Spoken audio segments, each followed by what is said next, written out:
Señorita Kelly, un saludo muy especial para usted. Muy buenos días. Buenos días, profe. ¿Me escucha bien? Sí, señor. Muchas gracias.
Bueno, un saludo muy especial a todos los colegas. En contados minutos estaremos dando inicio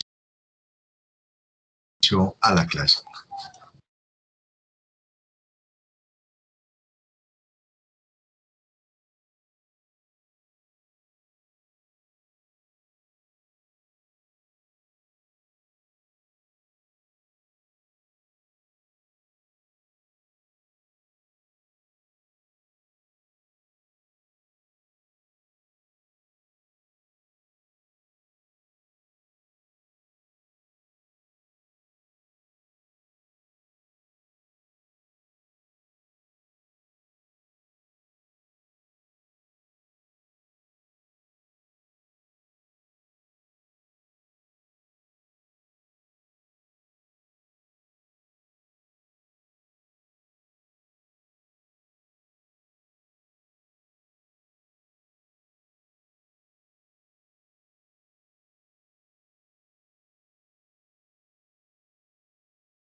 Bueno, colegas, un saludo muy especial para ustedes.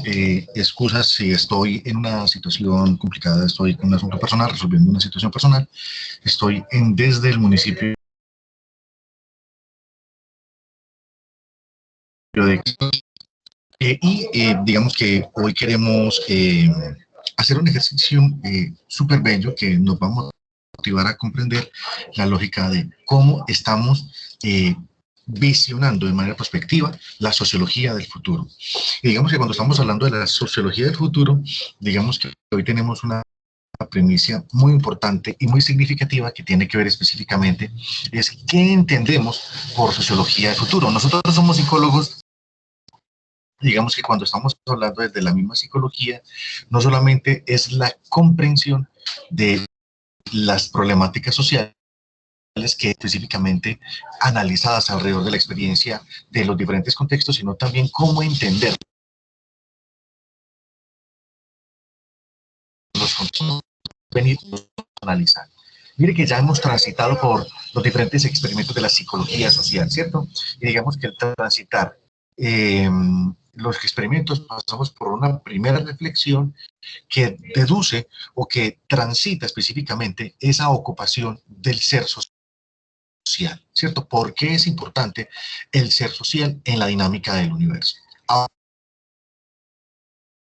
Ahora, y ese camino, y de alguna manera, el análisis científico de ese camino, lo que vamos es intentar comprender cómo nosotros, desde la psicología social, podemos aportar desde los imaginarios del futuro hacia las distintas transformaciones sociales. Entonces, digamos que hoy vamos a hablar de cuatro autores, hoy vamos a tener cuatro autores totalmente especiales que hacen parte del posmodernismo y que de alguna manera, gracias a ellos, hoy tenemos la oportunidad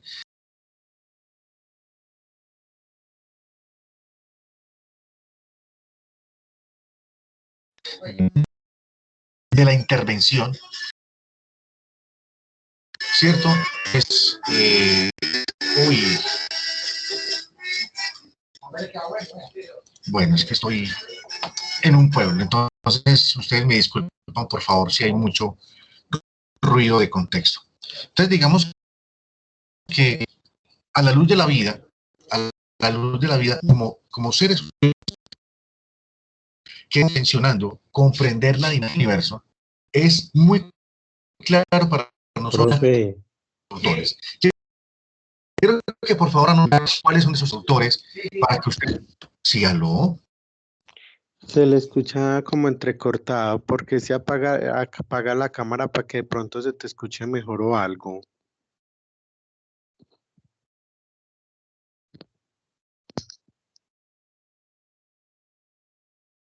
Telaraña se balanceaba sobre una tela de una araña, dos elefantes Ya, se ahora sí. balanceaban sobre una telaraña.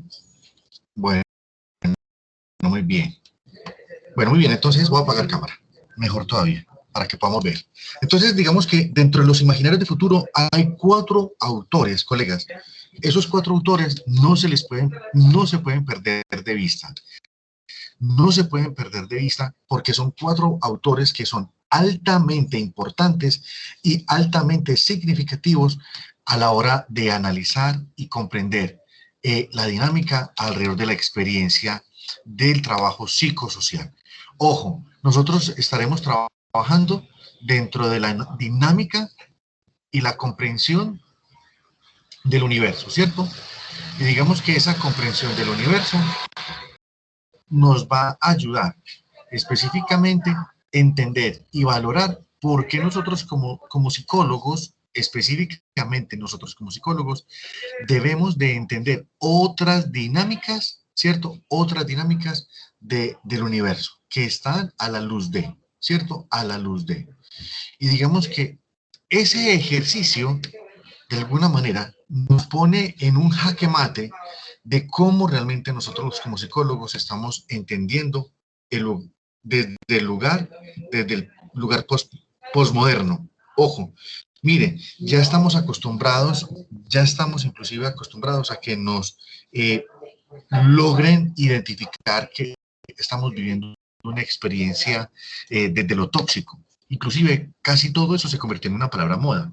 Es decir, ¿cuántos de nosotros ya hemos logrado reconocer cuántas veces hemos logrado validar, cuántas veces hemos logrado intencionar, digamos que no solamente es la palabra tóxica por ser tóxica, o ser tóxico por ser tóxico. No, ¿en qué modo o cómo nosotros entendemos la validación? Ejercicio de la validación, de la intervención, como nosotros, como cuatro autores con 4 temas importantes que los voy a resumir en estos primeros 10 minutos para que entremos en contenido y tengamos la oportunidad de hacer un ejercicio mucho más cercano al trabajo de intervención y cómo ustedes, por ejemplo, de alguna manera sí pueden reconocer ese espacio, ese escenario, ese lugar como una oportunidad. Yo sigo pidiendo excusas, como lo dije ahorita al inicio de las clases, hay mucho ruido de contexto, me disculpan por favor. Estoy en unos asuntos personales,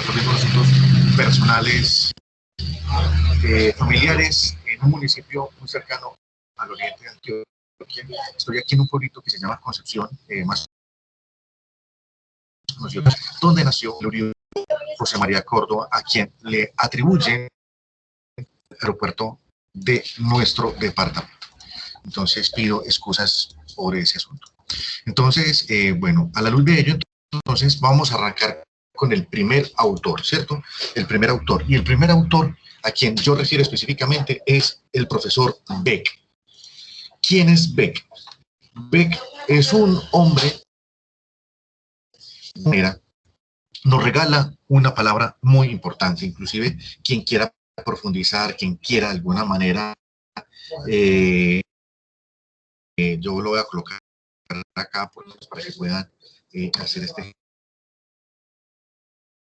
ejercicio.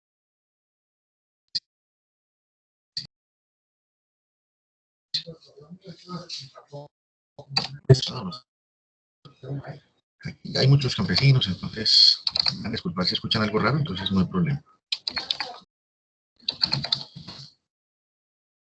Ok, aquí estoy digitando.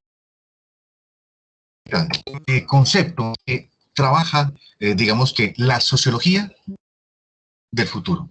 La sociología del futuro abarca o recoge 4 conceptos que, ojo colegas, es muy importante que nosotros podamos tener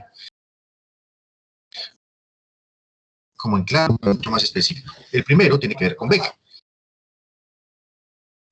El profesor ha sido uno de los grandes científicos de las ciencias sociales que hay una cosa importante y es el reconocimiento específicamente por qué nosotros como seres humanos, ojo, por qué nosotros como seres humanos necesitamos confidenciar la existencia, que en nuestra vida cotidiana el riesgo siempre será eminente.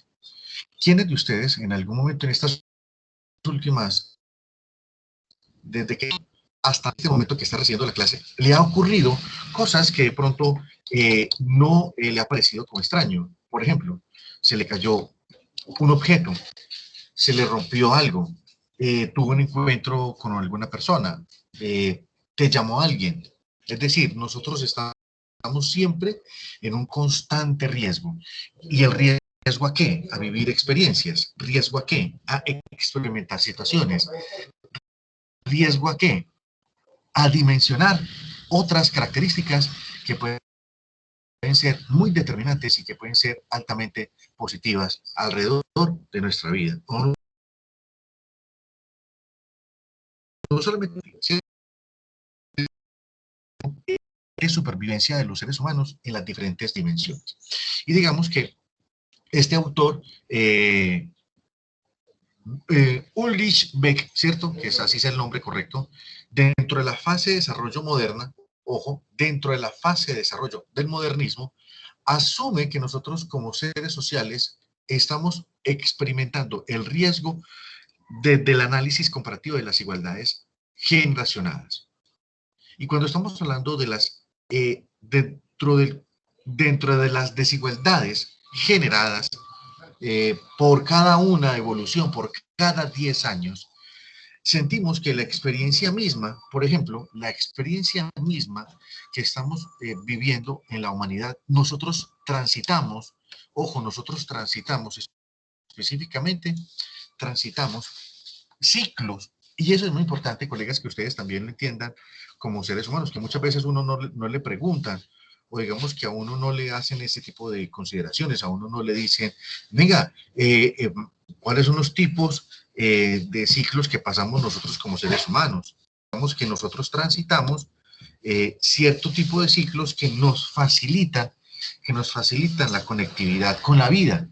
Y digamos que si nosotros empezamos a identificar, a reconocer de que si usted, desde el mismo momento que usted nace, y si yo empezara a contar 7 años, es decir, de la primera infancia hasta la niñez, que es hasta los 7 años, digamos, qué ocurrió, qué pasó, qué ha sucedido, ¿cierto? Alrededor de la vida, qué ha sucedido ahí, qué ha pasado ahí. Y digamos que nosotros ahí en esa experiencia, digamos que es muy importante que nosotros, por ejemplo, empecemos a analizar qué ha ocurrido entre los 8 y los 13 años. ¿Qué pasó ahí? ¿Cierto? Y si seguimos avanzando de 14 hasta 14, 15, 16, 17, 18, 19, 20, hasta los 20 años, digamos, qué cambios significativos ha pasado ahí, y así sucesivamente. Empiece a analizar qué ha ocurrido durante 7 siglos, desde el momento que usted nació, en la evolución humana, qué ha ocurrido en esos 7 años. Entonces, digamos que Parabeck plantea que esa evolución creada por generación y generación, basada sobre principios de 7 años, digamos que los 7 años es el tiempo necesario que requiere el ser humano para cambiar y evolucionar. Ojo, eso es muy importante porque entonces cuando estamos en un contexto comunitario, para nosotros es muy importante reconocer los estadios evolutivos en la que las personas se encuentran constantemente en su vida personal. Y digamos que esos estadios determinan las crisis o las bondades de las personas. Digamos que en qué momento usted siente que ha tenido mayor crisis y en qué momento usted empieza a ubicarlo, en dónde lo empieza a ubicar. El riesgo facilita. Uno de los que estamos acá, no nos vamos a escapar de cualquier situación que está alrededor del mundo. De o sea, estamos siempre en una sociedad de riesgo, ¿cierto? Y digamos que esa sociedad de riesgo hacia la modernidad que planteaba específicamente Beck, determina que nosotros, por ejemplo, el riesgo termina siendo una función caracterizada para clarificar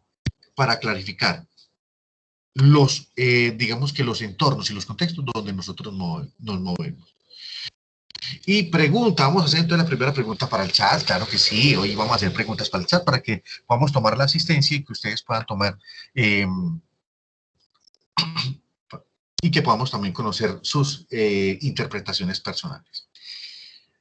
¿Cuál ha sido el mayor riesgo que usted ha asumido alrededor de su vida? Esa es la pregunta, la primera pregunta del día de hoy. ¿Cuál ha sido el mayor riesgo que usted ha asumido hasta este momento de su vida, hasta el momento de hoy? ¿Cuál ha sido su mayor riesgo? Si usted tiene la respuesta, simplemente colóquelo en el chat de nosotros para que podamos compartir un poco sus apreciaciones y que podamos conocer también un poco la dinámica.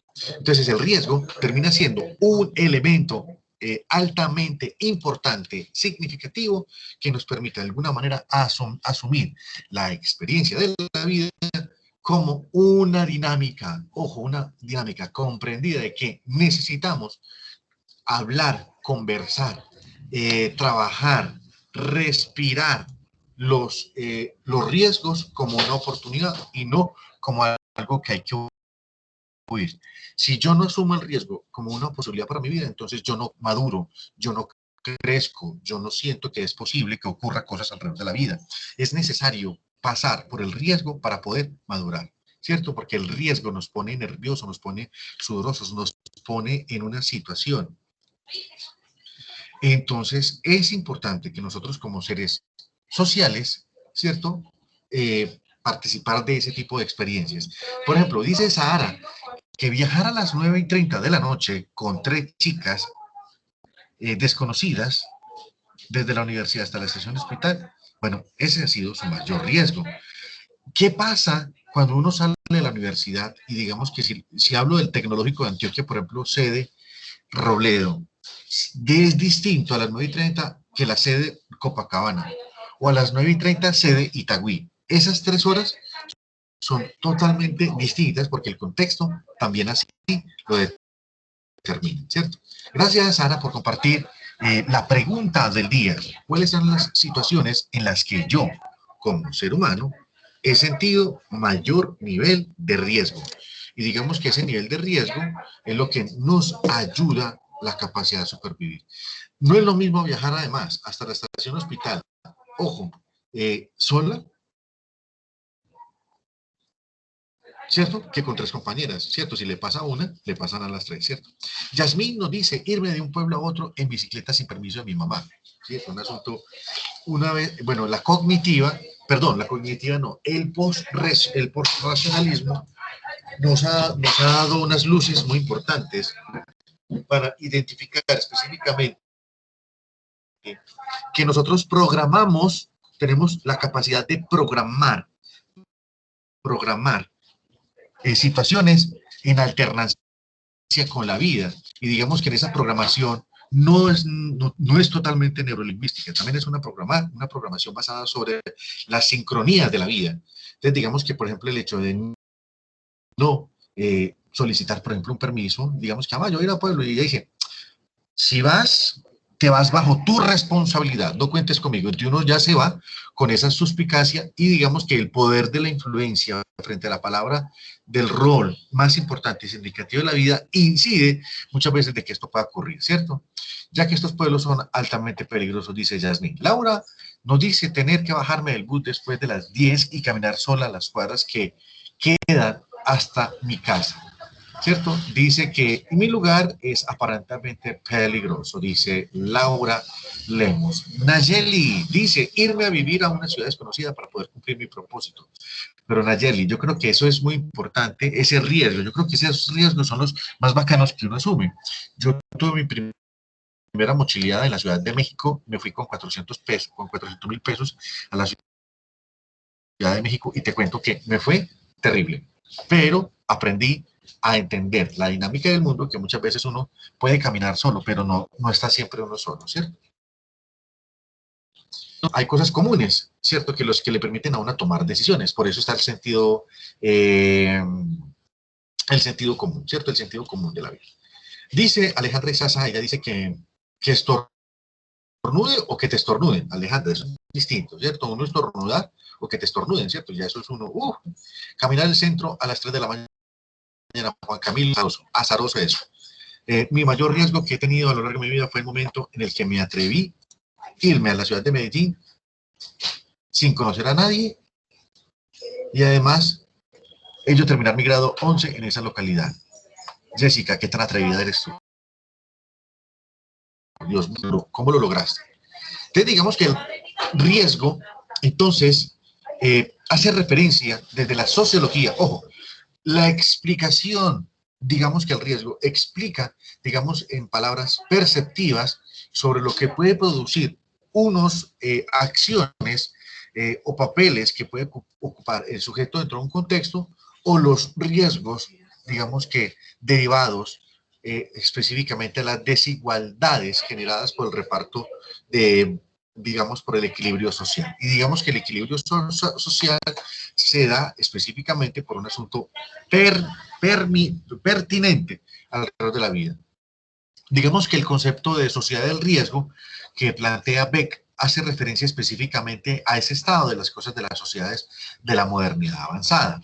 Ojo, solamente esto lo plantea Beck porque empieza a darse cuenta que nosotros específicamente en el universo, digamos en el universo no, en las personas que habitan la Tierra, específicamente siempre estábamos sorprendidos por deslumbrarnos por las consecuencias del desarrollo de la tecnología.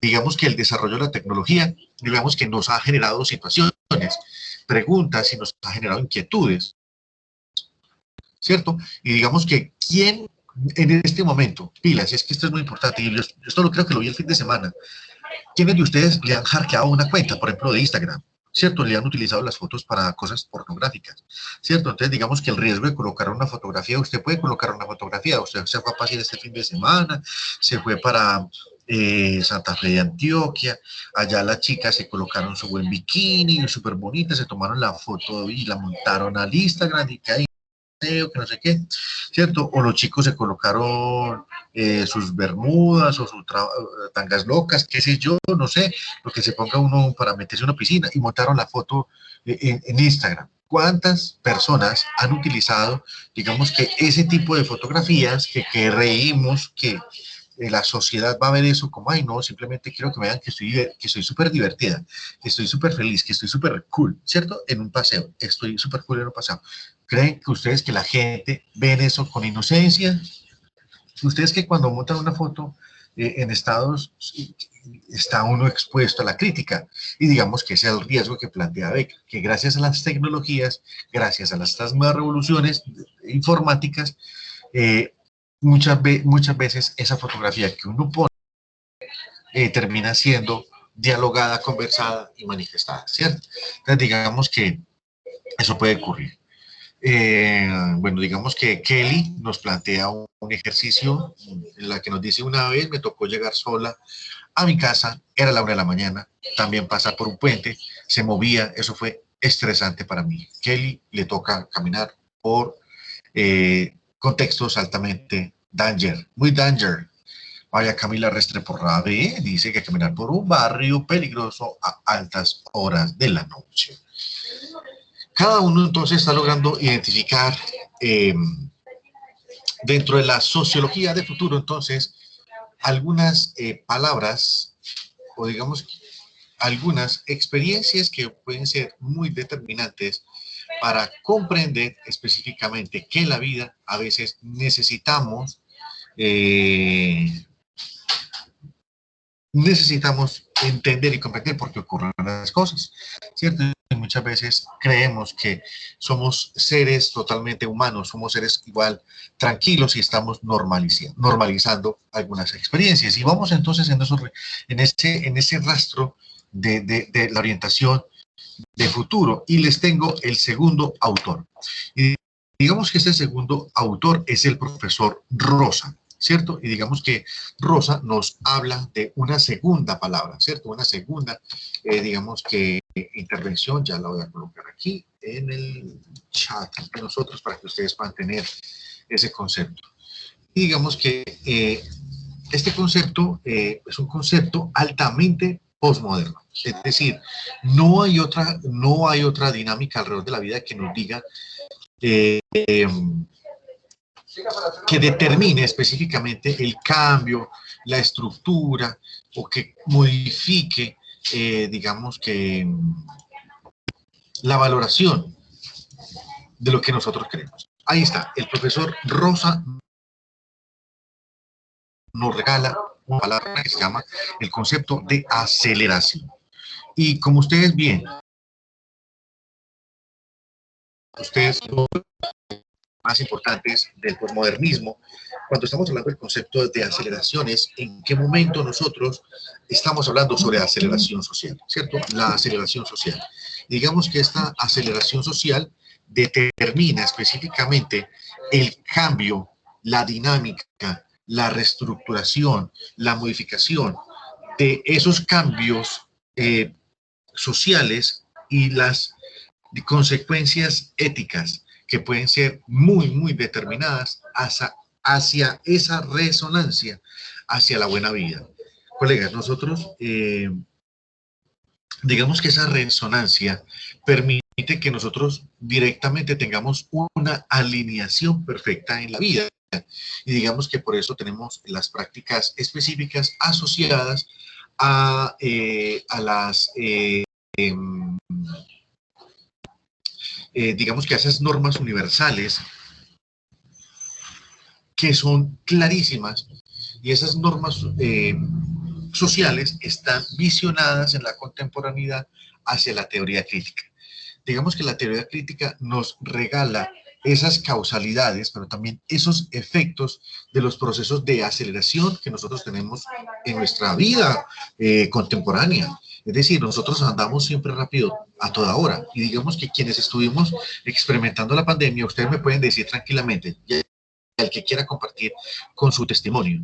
Mire, pasamos la temporada de la pandemia, y en esa temporada de la pandemia, la primera temporada de la pandemia, digamos que los primeros 15 días, qué nota, vacaciones, qué relajo, dormir, levantarse una tarde, Jesús, Padre mío, Jesús, que me tengo, qué nota, yo creo que muchos de ustedes lo disfrutaron, eso fue el semestre pasado y estamos en la universidad, esa primera semanita, no, esa es la semana de vacaciones, súper bacano, pandemia, qué nota, ¿cierto? Digamos que necesitamos esa pausa activa para descansar, y descansamos realmente como 15 días o un mes, ¿cierto? Sin ir a la universidad, pero ya cuando vimos que el segundo mes, ya teníamos que hacer el ejercicio de hacer clase virtual, la cosa cambió, porque digamos que hasta cuando dieron permiso de salir, sentimos que esos 3 meses fueron altamente lentos, es decir, ya pues andar uno en chores en la casa, andar a punta de short, a punta de chancleta, arrastradera para arriba, arrastradera para abajo, no sabíamos qué hacer, no, y eso sacaban memes, y es que yo ya no me aguanto más en la sala, y lo máximo que podía yo caminar, era hacia la sala, de la sala pasábamos entonces alrededor de la vida, entonces digamos que ya ese cambio transformacional que pasábamos de un lugar a otro, entonces el tiempo y el espacio dignificaba la vida. Volvimos a la vida normal, obviamente con algunas restricciones, entonces ya sentimos que la aceleración cambió, ¿cierto? Porque en algún momento se pasa muy suave y porque pasa en tiempo en otros momentos, digamos que las mismas dinámicas de la vida determinan que nosotros somos personas altamente con la necesidad de ganarle la batalla al tiempo. Mire, yo no sé si ustedes en algún momento, colegas, sintieron la experiencia de una tusa, ¿cierto? Ustedes se dieron cuenta que le terminaron. Termina la relación afectiva y ustedes, ¿qué es la primera reacción que ustedes tienen? A ver, uno que pueda compartir, algún colega que quiera compartir. ¿Cuál es la primera reacción después de que le dicen a ustedes, después de una relación bien bonita de amor, te dicen, hasta aquí nos trajo el río, brinque, salga y despéguela? Te echaron. ¿Qué es lo primero que uno hace? ¿Qué hace? ¿Cuál es la primera reacción? Que la persona, al sentirse echada por otra persona, ¿cuál es la primera reacción biológica, física y cognitiva que hace una persona cuando pasa por la experiencia de la tusa? El que quiera compartir. Dice Sara, llorar. Sí, uno dice, ay, no, yo llora. Pero más de llorar, señorita Sara, lo primero lo que uno hace es hacer lo posible por volver a conquistar a esa persona en un momento rápido. Y ya sabemos que una persona, si a uno le echaron, pero ¿qué es lo que hace uno? Insistir, llama, quema el teléfono, manda chat, por eso es que lo bloquean a uno, ¿cierto? Porque ya la otra persona está saturada, ¿cierto? Saturada de muchas cosas, ¿cierto? Alejandra Bolaño dice llorar y contarle a las amigas para desahogarse, sí, digamos que eso sí también hace, uno hace eso, llorar, contarle a las amigas, la primera acción es el vacío, ¿cierto? El vacío existencial intermitente entre el cuerpo y posible hacerlo volver. Claro, uno dice, ay, no, uno hace hasta lo posible, pero venga, una oportunidad, y uno ruega, ¿cierto? Uno ruega que ruegue, y entre uno, y ustedes ya se dieron cuenta, pues uno no lo hace consciente. Y digamos que cuando uno está en una fase de tusa, ¿cierto? Es una fase de duelo, uno no racionaliza la experiencia.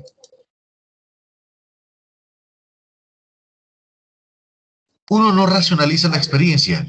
Uno lo que intenta es buscar mantener la relación con esa persona, y digamos que eso no ocurre, ¿cierto? Solo el tiempo le determina la capacidad de aceleración. Por eso nosotros somos seres altamente acelerados, porque no comprendemos la lógica del mundo basado sobre la interpretación. Y por eso cuando interpretamos el mundo, lo que queremos es tener información, ¿cierto? Y miren, Natalie dice algo muy cierto. Después de rogar, mirar sus redes sociales para ver qué hace o si tiene otra, entonces digamos que uno se angustia más. Y es ahí donde uno toma malas decisiones, colegas. Las malas decisiones están asociadas específicamente en la no comprensión, ¿cierto? Y mire, ¿cuántas personas han matado y han comido el mismo muerto? Es decir, pues literal, pues uno mata y come el muerto, y digamos que las experiencias de las violencias domésticas, que así se clasifica en el Código Nacional de Policía, las violencias domésticas están asociadas a aceleraciones mal administradas, y eso es lo que ustedes van a intervenir. Nosotros como psicólogos estamos en esa tarea de identificar específicamente por qué las personas en esa práctica cotidiana de entender su realidad social, digamos que no estamos en esa otra lógica de analizar y comprender por qué ocurren las cosas. Y digamos que así como lo expresa Natalie, nosotros tenemos ciertas cosas, ciertas decisiones que nos ponen en esa lógica hacia la determinación, porque la vida no está así. Entonces, para quienes han sufrido de tusa profunda, aunque tenga el ojo mal apachurrado, ese ojo mal apachurrado que llegó a la vida, que te ha puesto a llorar, que te ha puesto a sufrir, esa dinámica en la vida ha puesto que muchas de las personas toman malas decisiones en la recuperación, en la estabilización, porque finalmente cuando uno está entusado, pues digamos que esa rogadera que ustedes nombran ahí, eso se llama buscar el equilibrio emocional. El equilibrio emocional muchas veces no se da, porque entre uno más insiste, lo que más puede ocurrir es que la persona huya. Ay, no, no, no. Ahí es donde aparecen las personas tóxicas, ahí sí el tóxico y la tóxica hace bulla, hace escándalo, y si te ven con otra persona, puede ser tu amigo o tu amiga, digamos que claro, esa era tu amante, esa no sé qué, y empieza uno a recrear imaginarios sociales. Entonces, eso hace parte de la dinámica de la vida, y digamos que eso es una comprensión totalmente interesante. Nos vamos para Francia. Francia nos regala un autor con la tercera frase, o la tercera palabra clave de esta orientación hacia el futuro. Y digamos que esa palabra está considerada como el concepto del habitus. Ojo, el habitus, y es el profesor Bourdieu. Bourdieu, digamos que fue uno de los importantes franceses que logra analizar el concepto específicamente de cómo estamos habitando el contexto social. Y digamos que el contexto social muchas veces está generado bajo una dinámica muy de la alternancia. Digamos que nosotros habitamos el contexto, es basado sobre el lugar que nos genera de alguna manera comodidad. Digamos que nosotros estamos en ese instinto de por qué estamos viviendo en ese contexto. Es porque, primero, porque pues, por los recursos sociales, entonces está basado sobre la economía. También estamos analizando que existen otros elementos altamente importantes, por ejemplo, que el hábitus, pues un estado donde se siente tranquilo. No busca para se sentirse uno maluco. Por eso cuando cuando decidimos, por ejemplo, ir de donde usted desea, ¿cierto? Usted no elige un lugar maluco, ¿cierto? No, ustedes eligen un lugar que les genere particularidades, les permita de alguna manera explorar nuevos universos, conocer, y lo más bacano cuando uno va de paseo, por ejemplo, uno dice, ay, vamos de paseo porque vamos a conocer. Claro, uno dice eso es porque precisamente el habitus lo facilita. ¿Cuáles han sido esos lugares que de pronto ustedes dirían, no habitarían? ¿Qué espacios del universo no habitarían? La tercera pregunta del chat, ¿cierto? ¿Qué espacios de su pequeño universo no habitarían? Listo, ahí está entonces Pierre Bourdieu, ¿cierto? En el que nos condiciona las disposiciones sociales para analizar por qué los individuos de alguna manera estamos en esa disposición para asimilar contextos, ¿cierto? Es muy importante que el campus, el habitus, determina que nosotros sí tenemos ese concepto de buscar, digamos, basado sobre la teoría objetivista, ¿cierto? El objetivismo, digamos que es un elemento simbólico que determina que a partir de la observación científica se muestra que las necesidades culturales son producto de la educación, ¿cierto? Eso lo dice Bourdieu, y digamos que ese es donde se avetúa.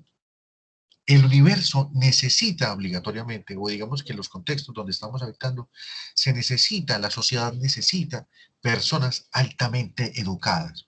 ¿Y por qué se educa? Para buscar el equilibrio social. Y el equilibrio se da a partir de esas disposiciones que son altamente pertinentes de colocarlos en el concepto del hábito.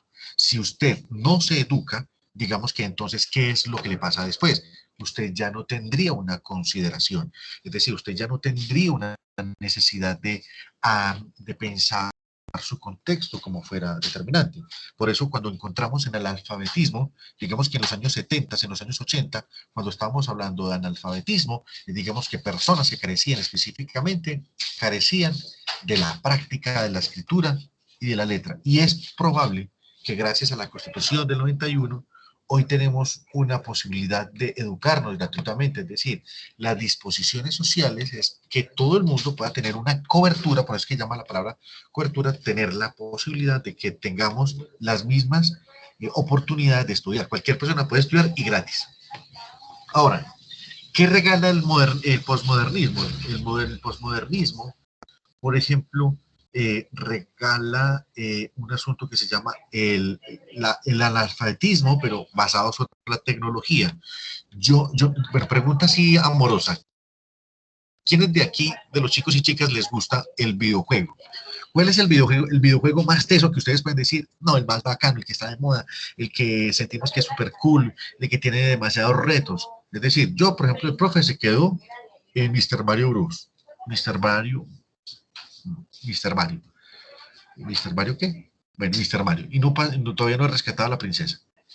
¿Cuál es el videojuego más teso que ustedes consideren que hoy juegan los pelados? Ahí vamos a ver quién cristianamente me facilita la respuesta en el chat. ¿Cuál es el videojuego más teso en este momento que juegan los pelados? Pues yo he escuchado, por ejemplo, San Andreas, yo he escuchado pues como otras cosas, pero bueno, no dimensionado. Voy a colocar el ejemplo pues de San Andreas porque no me han dado respuesta. ¿Qué pasaría si quiera utilizar el micrófono? ¿Qué pasaría si yo pongo a mi abuelita y a mi abuelito a jugar San Andreas? Ah, bueno, ahí está Call of Duty. Muy bien. Perdone mi inglés artesanal. Call of Duty. Muy bien. Halo también es un buen. First Time, sí, muy bien, genial. Son videojuegos súper cool. Y digamos que yo puedo coger esos... mis amigos se la pasan jugando FIFA. No, excelente, los partiditos. Muy bien, genial. Pero digamos que si el abuelo le gusta el fútbol, por ejemplo, les gusta el fútbol, ponga a jugar fútbol pues al abuelo en videojuego. Pues el abuelito, pues digamos que le va a crear unas dificultades y ahí es donde aparece el analfabetismo. ¿Cuántos de nosotros desconocemos ciertas cosas y eso nos hace analfabetas, ¿cierto? No todo en la vida lo tenemos que saber, pero hay personas que tienen ciertas habilidades que son el parchís, creo que todo el mundo habla de eso, y además es súper bacanísimo, ¿cierto? El que se enreda jugando parchís, ¿cierto? Diría, uy, no, pues entonces, ¿qué podría hacer? Pero digamos que hay personas que sí, inclusive parches, que es un asunto tan sencillo, tan bacano, inclusive tan tradicional, digamos que ahí es donde identificamos que el parche, por ejemplo, no es para todo el mundo se puede enredar, hay gente que se enreda jugando hasta un parque, ¿cierto? Y más si es virtual. Entonces, digamos que esas características asociadas al hábitus son necesarias que la experimentemos y que la vivamos, porque eso hace parte también de las condiciones de la vida.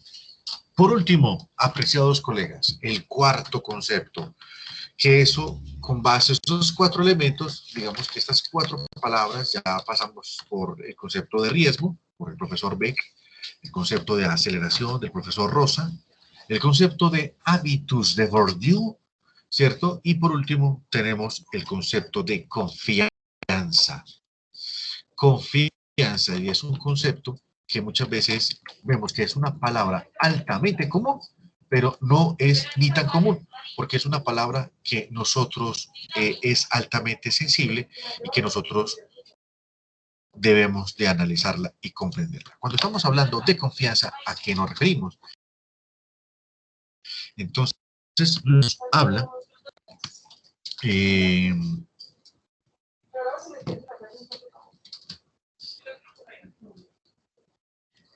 permíteme un segundo, por favor.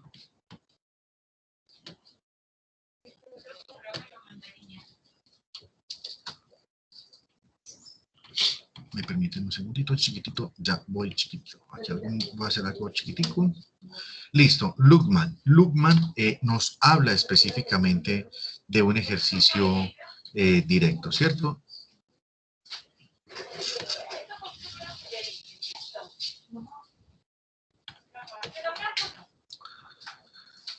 Ay, Jesús Padre mío, Jesús sacramentado.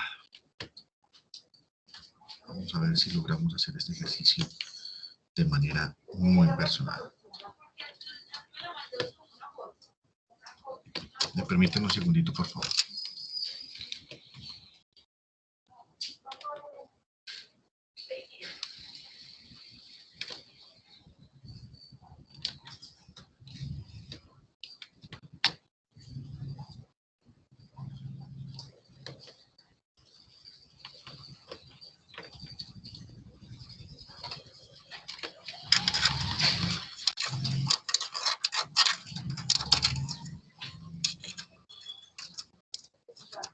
Aló, aló, ¿me escuchan unos tres compañeros?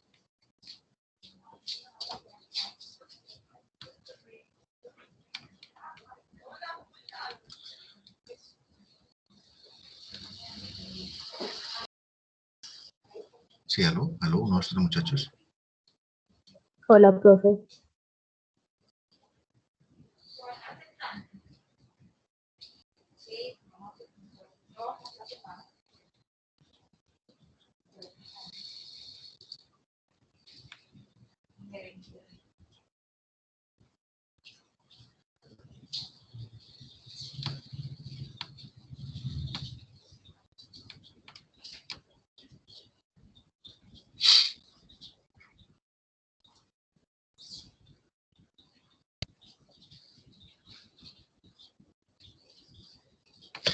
Listo, volvamos, retomemos.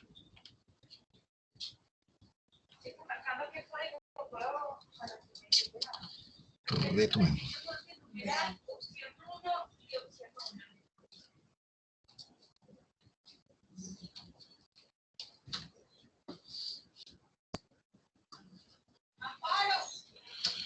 Bueno, muy bien, aquí estamos. Lukman, confianza.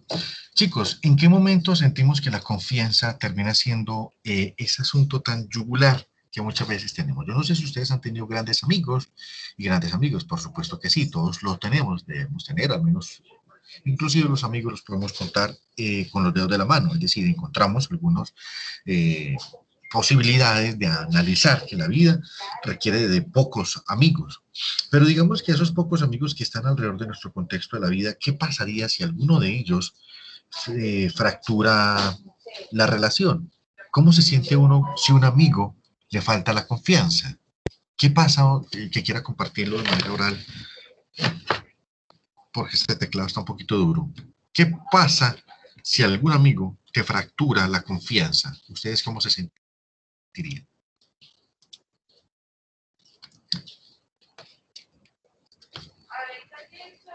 El que quiera compartirlo de manera oral sería súper bacanísimo para no desenredar, para no enredarme aquí técnicamente. Dice Kelly que se siente altamente se siente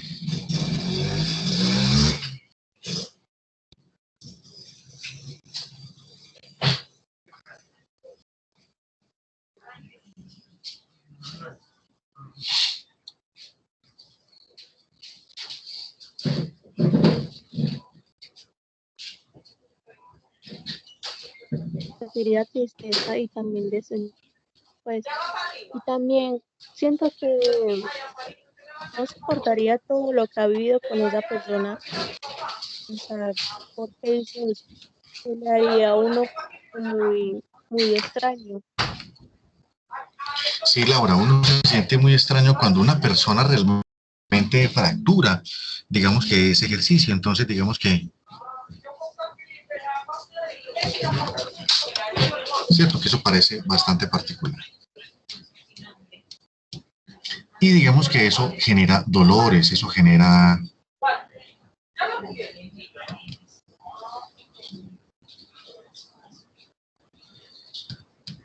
Y digamos que eso nos pone en esa dinámica de la vida, eso nos pone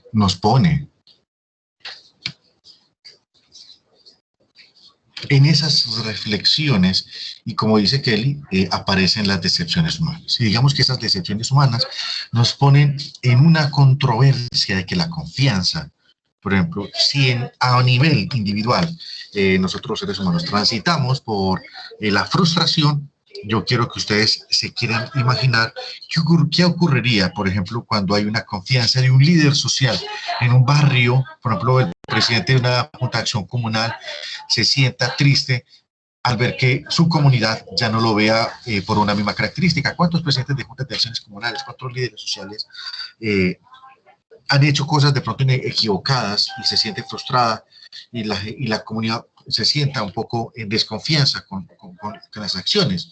Entonces digamos que eso ocurre mucho en muchos de los contextos sociales, pero bueno, no importa, no hay lío, y digamos que esta es la dinámica de la vida y eso hace parte que nosotros tengamos la bonita oportunidad de vivir y experimentar situaciones. Entonces digamos que esas decepciones pueden transitar en la vida social.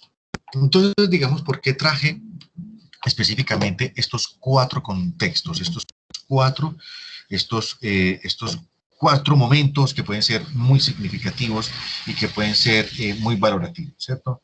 Digamos que esto es necesario que nosotros como seres humanos pasemos o transitemos por los imaginarios de futuro, que eso es finalmente, pues quería hacer esta introducción específicamente para que ustedes pudieran conocer los imaginarios de futuro. Entonces, digamos que estos imaginarios de futuro nos van a conducir, ¿cómo lo podemos, digamos que lo podemos valorar? Aquí está. Vamos a compartir pantalla para que hagamos un ejercicio muy bello desde la observación. Y digamos que esta observación, digamos que esto es súper bonito, que nosotros podemos analizar y validar que estos imaginarios de futuro nos pone esto. A esto lo he llamado, digamos que cazadores de futuro. Los cazadores de futuro, digamos que terminan siendo una oportunidad, ¿cierto? Todo ocurre en un antes, en una historia, como muchas historias, ¿cierto? Y digamos que estas historias, digamos que nos... no sé si están viendo, me dicen por favor si se ve, no se ve. Me ayudan por favor. Alguien que me diga, profe, si se ve, profe, no se ve, profe, ni se ve. Sí, profe, se ve. Ok, listo. Yo lo que tengo aquí, vamos a ver si logro hacer este ejercicio. Ok, muy bien. Vamos a colocar, voy a arrancar desde acá. Entonces, digamos que estos imaginarios del futuro, digamos que siempre nos va a poner en esa otra dinámica de la vida en la que finalmente nos deduce que los seres humanos, por ejemplo, en qué momento necesitamos una segunda oportunidad, ¿cierto? Y digamos que por ahí hay una canción muy bacana, ¿cierto? Cuando hablamos de segundas oportunidades, ¿usted qué haría? ¿Cierto? Hay una canción por ahí de los 80 que dice, ¿usted qué haría? ¿Cierto? ¿Cuáles serían, si el mundo te pudiera dar una segunda oportunidad, usted qué haría con esa segunda oportunidad? Entonces, digamos que dentro de los imaginarios de futuro, hablamos, ¿cierto? Otra vez, es posible. Entonces, hablamos de las posibilidades. Quiero que entonces hagamos un recorrido muy rápido. Eso es un ejercicio fotográfico que digamos que he logrado realizar durante estos últimos 5 años alrededor de mi vida en el concepto de lo psicosocial en la ciudad de Medellín, en lo que he logrado recoger imaginarios de futuro. Digamos que esta pintura, esto ustedes están observando 5 manos, ¿cierto? Estos son grafitis hechos en el único cementerio de Medellín, es en el cementerio de San Javier, en el que se logra ver, por ejemplo, esto es un mural grandísimo, esto es un mural súper grandísimo, donde los muchachos ponen a través del dibujo, digamos que esos momentos. Pero me llama la atención que por ejemplo, cuando usted entra al cementerio, usted ve esta mano cerrada. Profe. Y se empieza, señora. Profe. No, se ve, Hola. pero negra la pantalla. Se ve negra. Se ve negra como el remordimiento.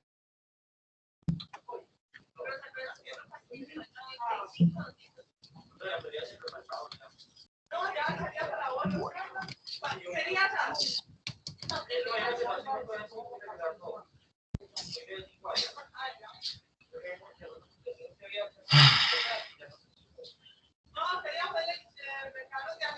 Muy bien. ¿Ya están viendo? No están viendo, ¿cierto?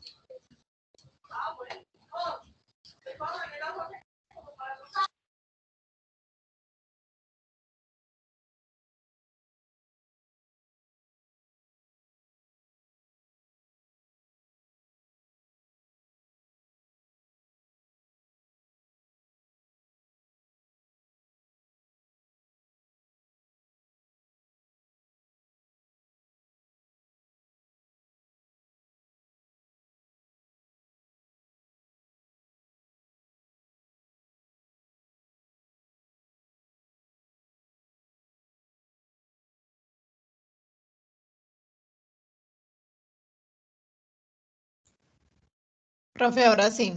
Ah, se volvió a poner negra. Ahora sí, profe.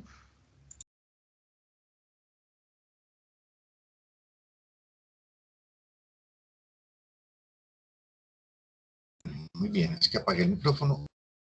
Si están viendo, ¿qué están viendo? Por favor, me dicen, por favor, ¿qué están viendo? Profe, unas manos. Listo, listo. Estas manos, pues no son cualquier mano. Digamos que cuando usted entra al cementerio de San Javier de la Comuna 13, lo que ustedes observan no simplemente... ¿Aló? ¿Aló? Profe, déjelas así pequeñas porque yo creo que cuando las agranda y cuando usted coloca el audio, se le está, por la red que la tiene tan intermitente, de una se le van las imágenes.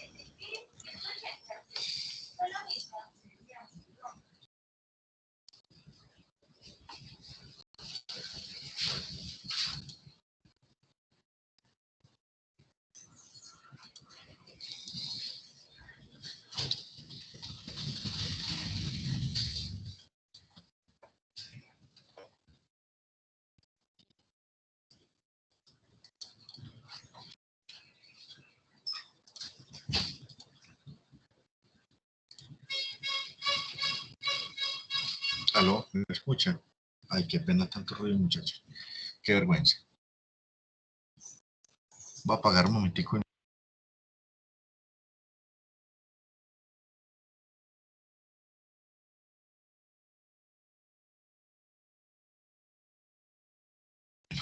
Ahora sí, ¿cierto que sí?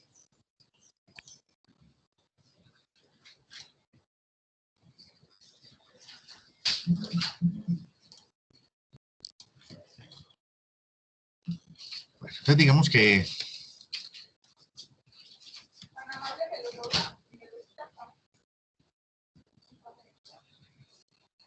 Bueno, muy bien.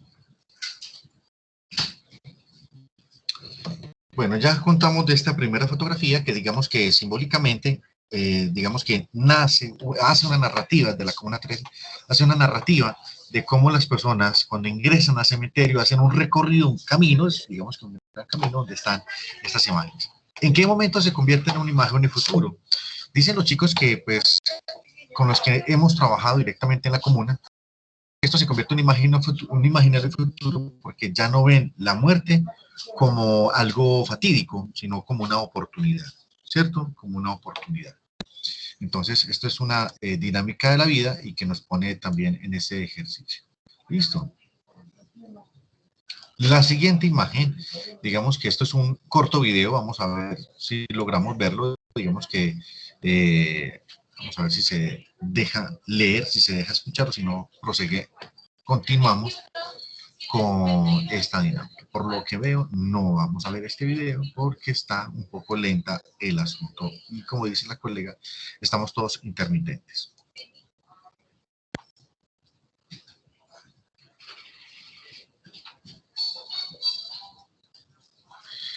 Dentro de la memoria del museo, me imagino que ustedes ya han ido al Museo de la Memoria, eso ya sería pues un asunto de reincidir. Ustedes seguramente en las salidas pedagógicas en semestres anteriores lograron ya ir al Museo de la Memoria, que queda ahí cerca del Parque Boston, ahí por la Comuna 10. ¿Qué dicen ahí, muchachos? A ver, ¿qué logran leer ahí?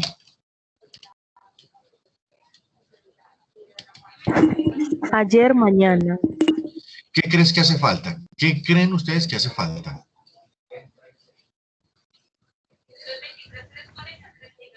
El presente. Pensaría que haría falta Hoy. el hoy. El hoy, ¿cierto? Falta hoy. Entonces, digamos, dentro de los imaginarios de futuro, según dentro del concepto de aceleración que lo propone Rosa, digamos que el hoy no existe. El hoy no existe definitivamente porque el hoy o es mañana o es ayer, ¿cierto? Este momento que estamos viviendo es el hoy, pero mire que cada palabra que uno termina de decir, de plantear, termina ya siendo pasado. ¿Cierto? Pasado, pasado. Mire, lo que estoy diciendo ya no va a ser presente, ya es pasado. Pasado. Cada segundo, microsegundo de la vida termina siendo pasado. Pero ¿cuál es el futuro? El futuro es lo que yo puedo hacer, es lo que me determina. Y el presente, digamos que ese es el nudo transitorio de nuestra vida. ¿Cierto? De manera fantástica y generosa. ¿Cierto? Bueno, muy bien, vamos entonces con la siguiente imagen, vamos a ver si la logramos ver. Digamos que ustedes están viendo ahí, ¿qué? Unos zapatos colgados en unas códigos de luz, ¿sí o no? Sí, profe. ¿Qué es lo primero que ustedes se les viene a la cabeza cuando ven este tipo de zapatos? Que hay una plaza. Bueno, hay una plaza. Dos. ¿Qué es lo primero que ustedes pueden ver cuando ven estos zapatos? Una cancha de fútbol. Una cancha de fútbol. Muy bien. Quienes vivimos en Medellín sabemos qué significa esto, ¿cierto? Y digamos que quienes transitamos, específicamente en la época de los 90 hacia los 2000, esto era un código social en algunos contextos, en algunos barrios de Medellín. Como lo dice la colega, en algunos barrios, por ejemplo, esto termina siendo un código social que determina, por ejemplo, específicamente que estamos marcando el territorio. 1. 2.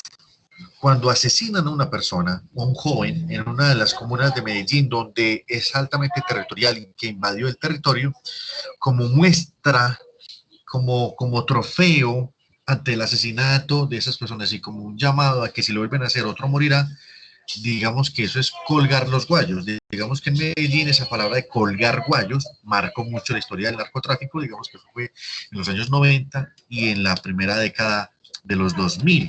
Ustedes, muchos apenas estaban naciendo, pero digamos que a esos papás les tocó transitar por esta experiencia. ¿Listo?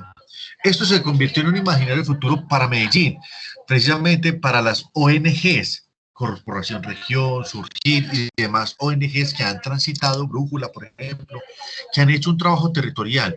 Y digamos que esta fotografía, que enmarca simbólicamente el hecho de colgar guayos, esto cómo convertirlo en una oportunidad. ¿Listo? ¿Qué dice ahí?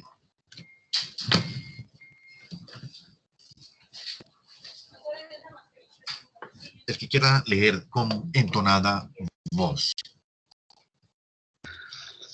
Tu felicidad no depende de la opinión del otro. ¿Esto en qué traduce? Nosotros somos los malos de una historia mal contada. ¿Cuántos de ustedes han transitado por una mala historia? ¿Cuántos han sido ustedes los malos? Nosotros, Yo he sido malo de una historia mal contada, ¿cierto? Y digamos que esto habla específicamente de nuestra ciudad. Medellín ha sido historia, se ha construido a partir de narrativas, de historias fatídicas, y que muchas veces nosotros, más allá del chisme, es la opinión, ¿cierto? La opinión del otro. Por eso aquí cuando hablamos de una oportunidad, tu felicidad no depende de la opinión del otro.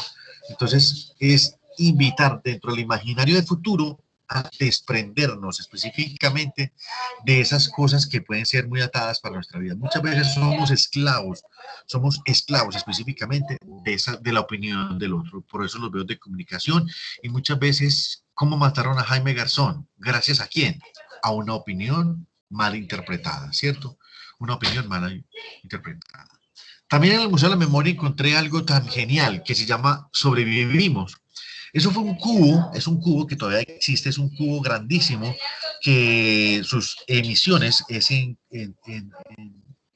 como una fotografía en 2D, ¿cierto? Es un cubo de 2D en la que se evidencia específicamente experiencias de vida asociada de cómo logramos sobrevivir en una ciudad de Medellín. Y les cuento, muchachos, que Medellín logramos salir de la violencia gracias al arte, a la música y al componente cultural. Gracias al arte y la cultura y la música logramos salir de todas las dificultades. Muchos de los jóvenes que sobrevivieron de las comunas que les dijeron finalmente no a las drogas, que le dijeron no a la venta de droga, no a los grupos ilegales, no a la extorsión, a las parafilias sociales, gracias al arte, la música y la cultura, logramos sobrevivir. Y por eso, en este cubo, es súper ganador, este súper cubo, porque ahí muestran las cosas exitosas y fantásticas que muchos de los chicos lograron salir de Medellín en un momento tan difícil.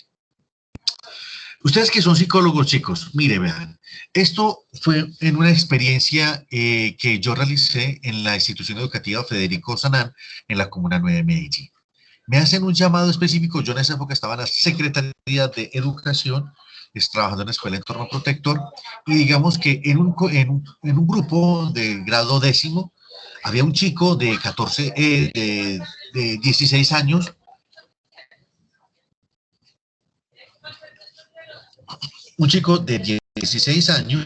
en esta institución educativa, decide quitarse la vida. Lo más misterioso de este suicidio es que la profesional de escuela de entorno protector que estaba dentro de la institución educativa no había hecho duelo, no sabía hacer duelo frente a este caso. Es decir, ella sabía hacer duelos de pérdida de personas por muerte natural, pero ahí digamos que hay muertes de muertes, ¿cierto? Hay muertes que están asociadas a secuestro o vulneración de derechos humanos o desde la salud mental basado sobre suicidio. No es lo mismo atender un duelo por muerte natural que atender un duelo específicamente por personas que se han suicidado o que se han quitado la vida de manera agresiva. Este chico, lo particular y lo que llamaba la atención era que un chico que era muy juicioso, que era muy bien, que era excelente estudiante, ocupaba los primeros puestos, tenía una familia altamente coherente, una familia de bienestar, con todos los recursos económicos, es decir, no era una familia ostentosa, pero básicamente una familia que tenía las 3 golpes, ¿cierto? Almuerzo, desayuno y comida, tenía una buena cama, tenía bienestar, tenía muy bien bienestar. Y tenía una muy buena comunicación. Este adolescente con sus papás tenía una novia súper bonita y tenía excelentes compañeros. Sus compañeros hablaban específicamente de él como buen compañero, y digamos que esto generó, digamos que un ejercicio muy bonito alrededor del grupo. Pero ¿qué pasó? Un día cualquiera, este chico no llega a clase. Llama la atención de sus compañeros, hey, pero ¿por qué este man no fue a la clase? Pues ya hablamos anoche que vamos de presentar la tarea por una exposición, y llamó la atención, y es que los padres comunicaron a la institución educativa de que este chico se ahorcó. ¿Cuáles fueron las explicaciones? No encontramos hasta el momento, hasta el día de hoy. En el diagnóstico o en la necropsia psicológica no logramos identificar específicamente las causas de homicidio. ¿En qué se convirtió este en un imaginario futuro? Fue gracias a esta vela. Mire, chicos, yo veo que esta vela es una simple vela, ahí la ven, pero yo quiero que ustedes vean el cursor. Miren, los pelados, ni fu ni fa. Vean, aquí como que no hubiera ocurrido nada. La gente, estamos en una celebración, en un acto de conmemoración por la muerte de este pelado. El pelado ayer se había quitado la vida, en este momento estaban haciendo el acto de acompañamiento fúnebre y digamos que los pelados les importaba un bledo. Ese día, los pelados ni fu ni fa, no se reían mucho, hacían mucho desorden. Y digamos que a mí me tocaba hacer el duelo específico con los papás y los compañeros de clase. Y gracias a esta vela se me permitió de alguna manera comprender la lógica del mundo. Entonces, digamos que la salud mental es muy importante comprenderla y analizarla. ¿Qué dice aquí? Doña Alicia del barrio Nuevo Jerusalén, en la comuna de Medellín, que limita con Bello. Este barrio hace poco siempre ha sido un barrio de mucho dolor. ¿Qué dice acá, colega? El que me quiera leer, por favor. ¿Qué dice aquí donde yo tengo el cursor? El que me lo quiera leer, por favor. Solo veo de vez en cuando una presa de pollo en mi casa. Eso lo dice doña Alicia, en medio de una situación dolorosa. Esta señora, ahí donde ustedes la están viendo, estaba llena de felicidad, está llena de amor, pero llena de pobreza. Es decir, detrás de esa ventana hay una pobreza totalmente absoluta, ¿cierto? Totalmente absoluta. ¿Y qué pasó con esta señora? Que ella me contaba que cuando llegaba de vez en cuando una presa, ella la cocinaba en una olla grandísima, una presa de pollo la cocinaba en una olla grandísima, así, grandísima, y le echaba papa hasta donde más pudiera, y le echaba un cuarto de pocillo de arroz. Eso crece, un arroz, en sopa de arroz, eso crece, y digamos que eso le sacaba jugo hasta donde más podía. Es más, inclusive el pollo cuando se cocina en altas temperaturas termina deshaciéndose y queda el hueso totalmente blandito. El pollo siempre terminaba desapareciéndose en medio del arroz, pero hacía una olla de arroz como para todo el día. Desayunaban, almorzaban y comían durante todo el día hasta donde alcanzaba el arroz, la sopita de arroz. Inclusive el perro le tocaba hasta el hueso, porque el hueso quedaba tan cocinado que el perrito simplemente le tocaba disfrutar hasta el hueso. ¿Qué me llama la atención esto? Y es que nosotros se nos convierte en un imaginario de futuro, puesto que la vida nos dan oportunidades claras en la intervención. Miren, uno llega a una comuna donde hay dificultades económicas, si encontramos pobreza, digamos que absoluta, digamos que ahí se nos abre el corazón. ¿Cuántos de ustedes quisieran, por ejemplo, donar un desayuno, por ejemplo, o quisieran donar, por ejemplo, un almuerzo? Yo, en otras universidades, también aquí lo confieso, en otras universidades yo hacía muchas salidas pedagógicas en este tipo de barrios. Inclusive, nosotros hacíamos desayunos psicológicos, es decir, los psicólogos, un grupo de 3 personas, llevaban un desayuno y yo simplemente lo que hacía era ubicarlos en una casa y hacían una intervención durante 3 o 4 horas en esas familias. Es decir, el psicólogo compartía con esa familia durante 4 horas. Y no saben las experiencias tan fantásticas y tan generosas. ¿A ustedes les gustaría una experiencia de estas, por ejemplo? Obvio, profe. Sí, profe. Esa es la única manera de saber y reconocer que ocurren cosas alrededor de la vida. Yo en diciembre, ahorita en diciembre, a través de la Secretaría de Seguridad, nosotros vamos a hacer navidades. Vamos a hacer una Navidad en un barrio pobre de Medellín, ¿cierto? No sé si vamos a elegir el barrio más pobre de Medellín, no podemos hacerlo en todas las comunas, pero sí vamos a elegir un solo barrio, donde vamos a llevar una hora de Navidad bien bacana. Si alguien, ¿cierto? Si alguien dice de pronto en diciembre, pues que ya no estamos vinculados con la universidad, si alguien dice, no, profe, yo quiero acompañarlo, y digamos que alrededor de su familia le puede decir, bueno, vamos a donar un regalo de Navidad para un niño. Si ustedes quieren donar un regalo de Navidad para un niño, me lo hacen saber, ¿cierto? Porque, y me acompañan al territorio, porque la idea no simplemente es hacer el ejercicio de dar el regalo, porque a veces el objeto termina siendo objeto si yo lo pongo en el lugar del objeto. Pero si el objeto lo transito y lo pongo en el lugar desde la vida, ese objeto termina en un lugar del objeto al sujeto y termina siendo un lugar positivo. Entonces, digamos que si a algunos se interesa, digamos que en este tipo de poblaciones es donde realmente necesitamos que estén ahí ustedes, y por derecho los conozco, ¿cierto? ¿Qué dice ahí, muchachos?